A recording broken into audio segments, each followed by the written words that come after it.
அன்பானவர்களே, என் அன்பு சொந்தங்களே, இன்று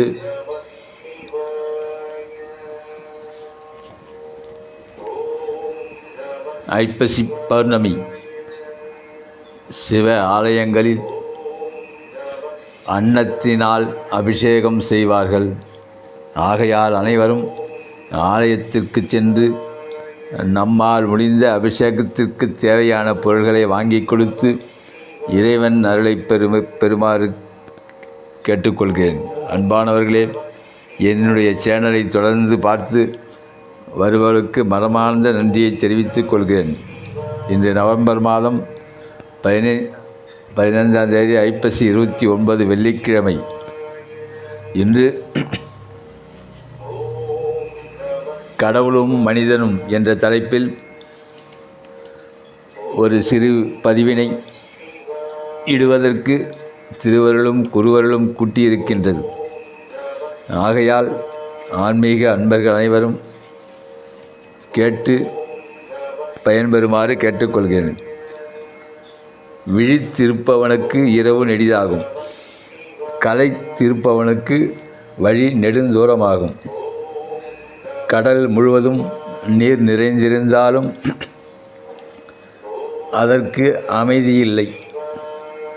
அதுபோல எத்தனை இன்பங்கள் இவ்வுலகில் இருப்பினும் மனித குலத்திற்கு தெவிட்டுதல் இல்லை. மேலும் மேலும் இன்பங்களை அனுபவிப்பதற்காக ஆசைகளை வளர்த்து கொண்டு சிக்கல்களுக்கும் பாவங்களுக்கும் இடையே தன்னை ஆட்படுத்தி கொள்கிறான். நிம்மதியின்றி தவிக்கிறான். மனிதனாக வாழ ஒழுக்கம் வேண்டியிருக்கின்றது. அவ்வொழுக்கத்தை பெற மனக்கட்டுப்பாடு தேவைப்படுகிறது. மனக்கட்டுப்பாட்டை பெற பக்தி, தியானம் அவசியமாகிறது. இதற்கெல்லாம் அச்சாணியாக ஆன்மீகம் இருக்கின்றது. ஆண்டவனால் ஈர்க்கப்படும் சக்தியே ஆன்மீகம் எனப்படுகிறது. இந்த சக்தியில் மனிதன் மேல முடியாத இன்பத்தில் மூழ்கி அதன் மூலம் கடவுளின் நேரடி பார்வையை பெறும் நிலையை அடைகிறான். இதற்கெல்லாம் ஆத்ம பலம்தான் அஸ்திவாரமாக அமைகின்றது. எங்கும் நேக்கமர நிறைந்திருக்கும் கடவுள் என்பவன் தத்துவம் எல்லாவற்றையும் கடந்தவர் என்பதும், மனம், மெய் ஆகியவற்றை கடந்து நிற்பவர் கடவுள் என்று சான்றோர்கள் இதற்கு விளக்கம் கூறுகின்றனர். ஆலயங்களிலிருந்தும் இறைவனும் இறைவியையும் எல்லோருக்கும் தந்தையாகவும் தாயாகவும் இருந்து வாழ்வியல் உண்மைகளை உணர்த்தி அன்பையும் அறிவையும் வளர்த்து துன்பம் தவிர்த்து இன்பம் மிக வாழ துணை நிற்பவர்கள் என்கிறது தத்துவம். இறைவன் எங்கும் எதிலும் நீக்கமர நிறைந்திருப்பவன். எனவே எங்கும் அவனை வழிபடலாமே, ஆலயங்களில் சென்றுதான் வழிபட வேண்டுமா என்ற அடிப்படை ஐயத்தினை நீங்கள் கொள்ளலாம். இறைவனை ஆலயங்களில் வழிபடுவதற்கும் பிற இடங்களில் வழிபடுவதற்கும் உண்டாகும் திருவருட்பயன்களில் வேறுபாடு உண்டு. மற்ற இடங்களில் இறைவனை எண்ணி துதிப்பதனாலும் வழிபடுவதனாலும் வழிபடுவோர் வினைகள் வெதும்புகின்றன. ஆலயங்களில் வழிபடுவதால் வினைகள் வெந்து எரிந்து கரிந்து நீராகி விடுகின்றன.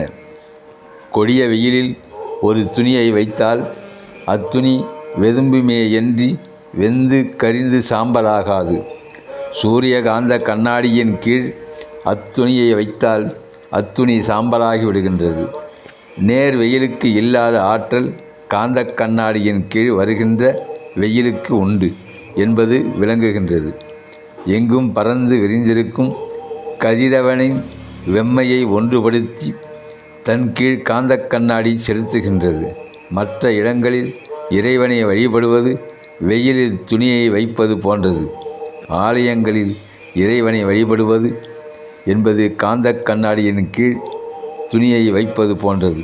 எங்கும் நிறைந்து மறைந்திருக்கும் இறைவனின் திருவருளை அறிமுகப்படுத்தி வெளிப்படுத்தி விளங்கும் இடம் ஆலயம். எனவே ஆலய வழிபாடு சிறந்தது என வற்புறுத்தப்படுகிறது. மேலும் நிலத்திற்கடியில் நீர் நிறைந்திருந்த போதிலும் வேண்டிய இடத்தில்தான் நீர் வெளிப்படுகின்றது. வணங்கி வழிபடுகின்ற ஆலயங்களில்தான் இறைவன் வெளிப்பட்டு காட்சி தருகிறார். இருஞ்சுரப்பிக்கெங்கும் உருக்கான ஒண்ணாத பால் முளைப்பால் விம்மி ஒழுகுவது போல் என்கிறார் சிவஞான சித்தியார். பசுவின் உடல் முழுவதிலும் பால் நிறைந்திருந்த போதும் காம்பின் வழியே மட்டும்தான் பால் சுரக்கும். ஞானம் என்பது எவர் ஒருவர் கடவுளின் திருவடியை சேவை செய்ய முயலும் முயற்சிக்கு கடவுளின் அனுகிரகம் கிடைக்க வேண்டும் என்று நினைத்து அந்த நல் வாய்ப்பினை உணர்வது தான் ஞானம் எனப்படும். ஞானத்தையே மேலும் சிறப்பாகி அதன் மூலம் மெய்ஞானத்தை உணர வாய்ப்பு இறைவனால் ஏற்படுத்தி தரப்படுகிறது. இவ்வுலகில் மனிதன் அடைய வேண்டிய பெரும் பயன் மெய்ஞானம். இறைவனை வணங்குவதற்காகத்தான் இந்த பிறவியே நமக்கு ஏற்பட்டிருக்கின்றது. தெய்வ பக்தி இல்லாத வாழ்க்கை நிச்சயமாக பயனற்ற வாழ்க்கை. தெய்வ பக்தி இல்லாதவன் 2 கால் மிருகம் என்று பிரகலாதன் ஒரு சமஸ்கிருத ஸ்லோகத்தில் கூறுகிறார். மனப்பக்குவம் வளர வளர இறைவனை அடைய முயற்சி செய்வது ஒன்றே விவேகமான செயல் என்பதை நாம் உணர்ந்து கொள்ள வேண்டும். உணவு, உடை, உறையுள், கல்வி ஆகியவை இன்றியமையாதது என இருப்பினும் இறை வழிபாடு என்பதும் இன்றியமையாதது ஆகும். தெய்வ பக்தி மனித நேயத்தையும் கடந்து ஆன்ம நேயத்திற்கு நம்மை அழைத்துச் செல்கின்றது. மனித வாழ்க்கை இறைவனை பற்றி சிந்தனைகளிலே நிறைவு பெற வேண்டும். வளர்ந்து வரும் வேகமான சூழ்நிலையில் ஆன்மீக வளர்ச்சி என்பது மனிதர்களிடையே தற்சமயம் அதிகமாக காணப்பட்டாலும் முழு மன ஒப்புதலுடன் நடைபெறுவதாக தெரிவதில்லை. ஏதோ ஒரு உந்துதலின் கட்டாயத்திற்காக செயல்படுவதே நான் உணர்கிறேன். பெரும்பான்மையான மனிதர்கள் தங்களது சுயநலத்தில் இறை வழிபாட்டையும் சேர்த்து கொண்டார்கள். பிறப்பு, இறப்பு, நோய், மூப்பு, கவலைகள், ஆக்கிரமிப்பு என்ற உந்துதலுக்கு ஆட்பட்டு அவைகளை சரி செய்து கொள்ள மட்டுமே இறை வழிபாட்டை அநேகமானவர்கள் மேற்கொள்கின்றனர். இந்த மனோநிலையை முழுமையாக அகற்ற வேண்டும். நண்பர்கள் அனைவரும் இறைவனிடம் சுயநலமின்றி எந்தவித எதிர்பார்ப்புகளுமின்றி தம்மை முழுமையாக சரணடையச் செய்தல் வேண்டும். அதற்கு ஆன்மீக வழிகளில் பக்தி நெறிகளில் தம்மை பொருத்தி கொள்ள வேண்டும். அதற்காக தேடலில் ஈடுபட்ட ஒரு சிறு முயற்சிதான் இறைவனை முற்றிலுமாக சரணடைந்து விடுதல் என்பது பரபக்தி தத்துவத்தின் அடிப்படையாகும். அதனை விளக்கமாக பார்ப்போம். இறைவன் விருப்பம் எதுவோ அதனையே தம் விருப்பமாக கொள்ளுதல். இறைவன் மட்டுமே நிச்சயமான உண்மையான பாதுகாப்பு என்று அழுத்தமான நம்பிக்கை கொள்ளுதல். தனது வாழ்க்கையை முழுமையாக பகவானுக்கு அர்ப்பணித்தல். தனது வாழ்க்கை அனைத்தும் இறைவன் செயலே அன்றி தன் செயல் எதுவுமே இல்லை என்று முற்றிலுமாக நம்பியிருத்தல் போன்றவைகளாகும். ஆலயங்களில் எத்தனை தெய்வங்கள் இருக்கின்றது, இவற்றில் எந்த தெய்வத்திடம் சரணடைதல் வேண்டும் என்ற ஐயமும் மனிதர்களாகிய ஒவ்வொருவருக்கும் ஒவ்வொரு இஷ்ட தெய்வம் இருப்பார். நீ எதுவாக நினைக்கிறாயோ நான் அதுவாக இருப்பேன் என்ற தர்ம விதிகளுக்கு உட்பட்டு இறைவன் காட்சி தரலாம். பொதுவாக ஆத்ம பலமற்ற மனம்தான் எல்லாம் ஒன்று என்பதை நினைத்திட மறுக்கின்றது. இதன் மயக்கத்தால் ஆசை வருகின்றது. உலகப்பற்றால் பாவங்கள் அதிகமாகின்றது. ஒரு மாடு கண்ணாடியில் தன் உருவத்தை பார்த்துவிட்டு இன்னொரு மாடு இருப்பதாக நினைத்து கண்ணாடியை முட்டப் போகின்றது. மனிதன் தன் உருவத்தை கண்ணாடியில் பார்க்கிறான். ஆனால் இன்னொரு மனிதன் இருப்பதாக நினைப்பதில்லை. எந்த விளைவும் ஏற்படுவதில்லை. இறைவன் பல்வேறு வடிவங்களில் காணப்பட்டாலும் எல்லாம் ஒன்று என்று மனித மனம் எண்ணுமானால் அவனது ஆத்மா சாந்தி அடைகிறது. எல்லாம் ஒன்று என்ற ஆத்ம ஞானத்தையும் பெற்றுவிட்டால் ஆசை, பாவம், காரியம், துன்பம், ஜனனம் என்று எதுவும் இல்லை. சிறிய அணுவுக்குள் பேராற்றல் அடங்கி இருப்பது போல் மனித உடல் என்கின்ற சிறிய அமைப்பிற்குள் மகத்தான சக்தி உறங்கிக் கொண்டு இருக்கின்றது. அந்த சக்தியை மனிதர்கள் ஒவ்வொரு முயற்சியிலும் புதிய பலம் கிடைக்கின்றது என்பது மறுக்க முடியாத உண்மை. இதனை புரிந்தவர்கள் பலன் பெறுகிறார்கள், உணர்ந்தவர்கள் உயர்வு பெறுகிறார்கள், அறிந்தவர்கள் ஆற்றல் அடைகிறார்கள், மறுத்தவர்கள் இன்னும் மயக்கத்தில் தான் இருக்கின்றார்கள். கோவில் வாசலில் துவார பாலகர்களை பார்க்கிறோம். அதில் ஒருவர் ஆள்காட்டி விரலை காட்டி நிற்பார். ஆள்காட்டி விரலை காட்டுவதன் தாத்பரியம் கடவுள் ஒன்றே என்பதை காட்டுகிறது. மற்றொருவர் கையை விடுத்து நிற்பார். அதன் தத்துவம் கடவுளைத் தவிர வேறொன்றும் இல்லை என்பதை காட்டுவது. இதையே ஏகம் ஏவ அத்வியம் பிரம்மம் என்று வேதம் கூறுகின்றது. தனக்கு இருக்கும் கட்டங்களை நிவர்த்திக்க வேண்டி ஆண்டவனை நோக்கி சென்று அர்ச்சனை செய்வதுதான் முறை.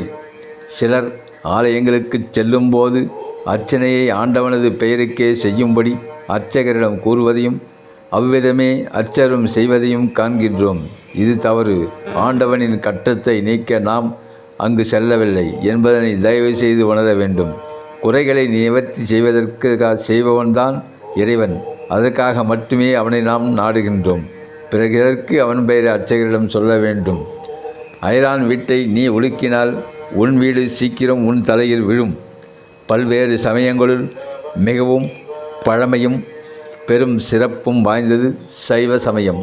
சைவ சமயம் என்பது சிவத்தை ஆராய்ந்து அறிந்த கொள்கை என்று பொருள்படும். சைவம் சிவம், சமயம் கொள்கை, சிவம் பற்றி கொள்கை, சிவத்தை அறிந்த கொள்கை என பொருள்படும். சிவம் என்னும் சிறப்பு பெயர் பூண்ட முழுமுதற் கடவுள் எல்லா உயிர்களுக்கும் துன்பத்தை போக்கி இன்பம் அளிப்பவன்.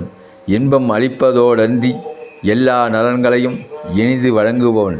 இக்காரணத்தினாலே சைவநெறி சான்றோர்கள் சிவம் என்னும் சொல்லிற்கு மங்களம் என்னும் பொருள் கொண்டனர். சிவம் என்பதை கூர்ந்து நோக்குங்கால் அன்பு, இன்பம், மங்களம் என்னும் பொருளை கொண்டுள்ளமை புலனாகும். உயிர்களுக்கு எல்லா நலமும் மங்களமும் தரும் பொருள் எதுவோ அதுவே முதற் பொருள், பரம்பொருள்.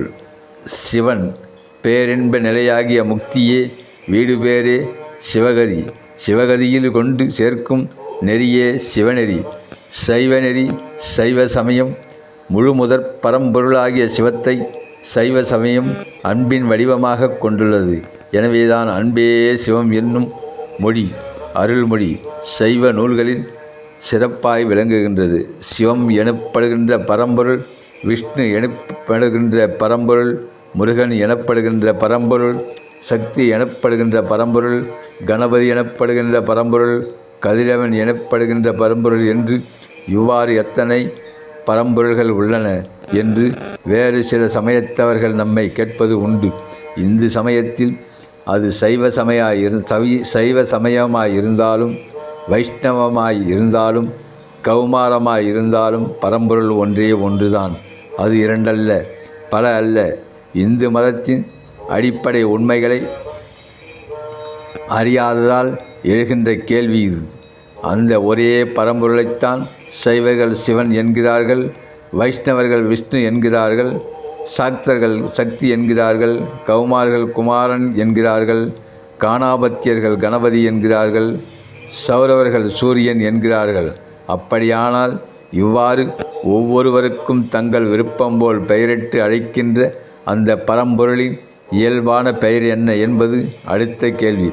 பரம்பொருளுக்கு இயல்பான பெயர் என்று எதுவுமே கிடையாது. உண்மையில் பெயரே இல்லாத ஒன்றனை நாம் வசதியை முன்னிட்டு பல்வேறு பெயர்களால் அழைக்கின்றோம்.